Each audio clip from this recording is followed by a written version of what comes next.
Ashok Nagar police ಠಾಣೆ ಎದುರು ಜಮಾವಣೆಗೊಂಡಿದ್ದಾರೆ. ಹುಬ್ಬಳ್ಳಿಯಲ್ಲಿ ಮತ್ತೊಂದು ಲವ್ ಜಿಹಾದ್ ಆರೋಪ ಕೇಳಿ ಬರ್ತಾ ಇದೆ. ಸಮೀರ್ ಎಂಬಾತನಿಂದ ಹಿಂದೂ ಯುವತಿಗೆ ಲವ್ ಜಿಹಾದ್ ಬಲಿಯನ್ನ ಬೀಸಿದ ಠಾಣೆ ಎದುರು ಜಮಾಯಿಸಿದ್ದಾರೆ ಹಿಂದೂ ಪರ ಸಂಘಟನೆಯ ಮುಖಂಡರು. ಹುಬ್ಬಳ್ಳಿಯ ಅಶೋಕನಗರ ಪೊಲೀಸ್ ಠಾಣೆ ಮುಂಭಾಗದಲ್ಲಿ ಜಮಾವಣೆಗೊಂಡಿದ್ದಾರೆ. ಹೇಳಿ ಕೇಳಿ ಆತ ಗಾಂಜಾ ವ್ಯಸನಿ ಆಗಿಬಿಟ್ಟಿದ್ದ. ಆತನನ್ನ ಇಮಿಡಿಯೇಟ್ಲಿ ಅರೆಸ್ಟ್ ಮಾಡಬೇಕು ಅಂತ ಹೇಳಿ ಹಿಂದೂ ಪರ ಸಂಘಟನೆಗಳು ಆಗ್ರಹಿಸುತ್ತಿದ್ದಾರೆ. ಸಮೀರ್ನ ಮೊಬೈಲ್ಗಳನ್ನು ವಶಕ್ಕೆ ಪಡೆದಿದ್ದಾರೆ ಹಿಂದೂ ಪರ ಸಂಘಟನೆಯ ಕಾರ್ಯಕರ್ತರು. ಮೊಬೈಲ್ನಲ್ಲಿ ಸಿಕ್ಕಂತಹ ಗಾಂಜಾ, ಮಾದಕ ವಸ್ತುಗಳ ಸೇವನೆ, ಆ ಫೋಟೋಗಳೇನಿದ್ದಾವೆ ಆ ಫೋಟೋ ವಿಡಿಯೋ ಎಲ್ಲ ಮಾಡ್ಕೊಂಡು ಇಟ್ಕೊಂಡಿದ್ನಂತೆ, ಸ್ಟೋರ್ ಮಾಡ್ಕೊಂಡು. ಗಾಂಜಾ ವ್ಯಸನ ಮಾಡಿಸಿ ಅವರೊಂದಿಗೆ ಅಸಭ್ಯವಾಗಿ ವರ್ತನೆ ಮಾಡಿದ್ದಾನೆ ಅನ್ನುವಂಥ ಆರೋಪ ಆತನ ಮೇಲಿದೆ. ಆತನನ್ನ ಬಂಧಿಸಬೇಕು ಅಂತ ಹೇಳಿ ಹಿಂದೂ ಪರ ಸಂಘಟನೆಯ ಕಾರ್ಯಕರ್ತರು ಪ್ರೊಟೆಸ್ಟ್ ಮಾಡಿದ್ದಾರೆ.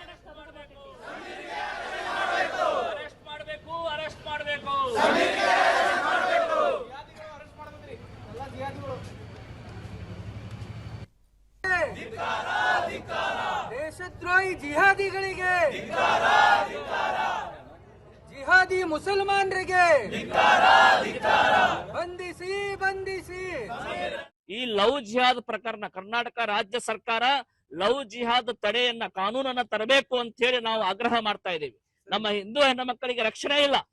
ಸರ್, ಈಗ ಹೊರಗಡೆ ಇನ್ಸ್ಪೆಕ್ಟರ್ ಭೇಟಿಯಾದ್ರಿ, ಈ ಲವ್ ಜಿಹಾದ್ ಬಗ್ಗೆ ಏನೆಲ್ಲ ಹೇಳಿದ್ರಿ, ಏನಾಯ್ತು ಸರ್? ನಾವು ಇನ್ಸ್ಪೆಕ್ಟರ್ ಅವರು ಭೇಟಿಯಾಗಿದ್ದೀವಿ. ಈಗ ಅಶೋಕ್ ನಗರ ಪೊಲೀಸ್ ಇನ್ಸ್ಪೆಕ್ಟರ್ ದಯಾನಂದ್ ಅವರು ಏನ್ ಹೇಳಿದ್ದಾರೆ, ವಿಡಿಯೋದಲ್ಲಿ ಎಲ್ಲಾ ಫೋಟೋಸ್ ಗಳನ್ನು ನೋಡಿದ್ದಾರೆ. ಅವನು ಗಾಂಜಾ ಮಾರುವಂತದ್ದು, ಗಾಂಜಾ ಸೇದುವಂತದ್ದು, ಗಾಂಜಾ ಬೆಳೆಯುವಂತದ್ದು, ಆಮೇಲೆ ಹಿಂದೂ ಹುಡುಗಿಯರದ ಫೋಟೋಗಳನ್ನ, ಅಶ್ಲೀಲ ಫೋಟೋಗಳನ್ನು ಇಟ್ಕೊಂಡಿದ್ದಾರೆ. ಅವರು ನೋಡಿ ಏನಂದಿದ್ದಾರೆ, ಅವನು ಮೊಬೈಲ್ ನನ್ನ ಹತ್ರ ಇದೆ, ನೀವು ತಂದು ಕೊಟ್ಟಿದ್ದೀರಿ, ಅವ್ನಿಗೆ ಟ್ರ್ಯಾಕ್ ಮಾಡ್ಲಿಕ್ಕೆ ನಮ್ಗೆ ಸಮಯ ಅವಕಾಶ ಬೇಕು, ಆದಷ್ಟು ಬೇಗ ಅವನಿಗೆ ನಾನು ತಗೊಂಡ್ ಬರ್ತೀನಿ ಅನ್ನುವಂತ ಭರವಸೆ ಕೊಟ್ಟಿದ್ದಾರೆ. ನಮಗೆ ಕೂಡಲೇ ಅರೆಸ್ಟ್ ಆಗ್ಬೇಕು. ಇದು ಎನ್ಐಎ ತನಿಖೆ ಕೊಡ್ಬೇಕು, ಎನ್ಐಎ ತನಿಖೆ ಕೊಡ್ಬೇಕು ಅಂತೇಳಿ ಒಂದು ಸರ್ಕಾರನ ಕೂಡ ಒತ್ತಾಯ ಮಾಡ ಅಂತೀವಿ. ಆದ್ರೆ ಅವರು ಯಾವುದೇ ಒತ್ತಾಯ ಕೊಡ್ಬೇಕು. ಇದು ವ್ಯವಸ್ಥಿತವಾಗಿ ಹೆಂಗೈತೆ ಅಂದ್ರ ಮುಸ್ಲಿಮ ಹುಡುಗಿಯಾರ ಒಂದು ಹಿಂದೂ ಹುಡುಗಿಯಾರನ್ನ ಪರಿಚಯ ಮಾಡಿಕೊಂಡು ಮುಸ್ಲಿಮ ಅವರ ಅಣ್ತಮ್ಮರು ಇರ್ಬೋದು ಅಥವಾ ಅವರ ಜಿಮ್ ಟ್ರೈನರ್ ಹಿಂಗೆಲ್ಲ ಇರ್ಬೋದು, ಅವ್ರಿಗೆಲ್ಲ ಪರಿಚಯ ಮಾಡಿಸ್ಕೊಟ್ಟು ಇದು ವ್ಯವಸ್ಥಿತವಾಗಿ ಇದೊಂದು ಲವ್ ಜಿಹಾದ್ ಮಾಡ್ತಾ ಇದ್ದಾರೆ.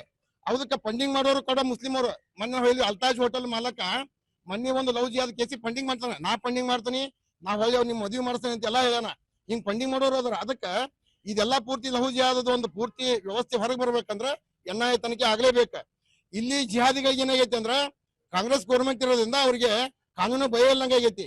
ಓಪನ್ ಆಗಿ ಇವತ್ತಿನ ಈ ಕೇಸ್ನೊಳಗ ನಮ್ಮ ಅಶೋಕನಗರ ಠಾಣೆಯಲ್ಲಿಯೇ ಹಲವು ಪ್ರಕರಣಗಳು ಹಾಗೂ ವಿದ್ಯಾನಗರ ಜುರಿಸ್ಡಿಕ್ಷನ್ ಅಲ್ಲಿಯೂ ಸಹಿತ ಇವನ ಮೇಲೆ ಹಲವು ಪ್ರಕರಣಗಳು ದಾಖಲಾಗಿವೆ. ನಮ್ಮ ಕಾರ್ಯಕರ್ತರಿಗೆ ಸಿಗುವಂತಹ ಮಾಹಿತಿಗಳು ಪೊಲೀಸ್ ಇಲಾಖೆಗೆ ಏನು ಸಿಗದೇ ಇರುವಂತಹ ವ್ಯವಸ್ಥೆ ಏನಾದ್ರೂ ಆಗಿದೆಯಾ, ಅಥವಾ ಇವರಿಗೆ ಸರ್ಕಾರದ ಏನಾದ್ರೂ ಕುಮ್ಮತ್ ಸಿಗ್ತಾ ಇದೆಯಾ? ಈ ರೀತಿಯಾಗಿ ವ್ಯಸನದಿಂದ ನಮ್ಮ ಹಿಂದೂ ಸಮಾಜದ ಹೆಣ್ಣು ಮಕ್ಕಳಿಗೆ ಟಾರ್ಗೆಟ್ ಮಾಡಿ ಈ ಮೂಲಕ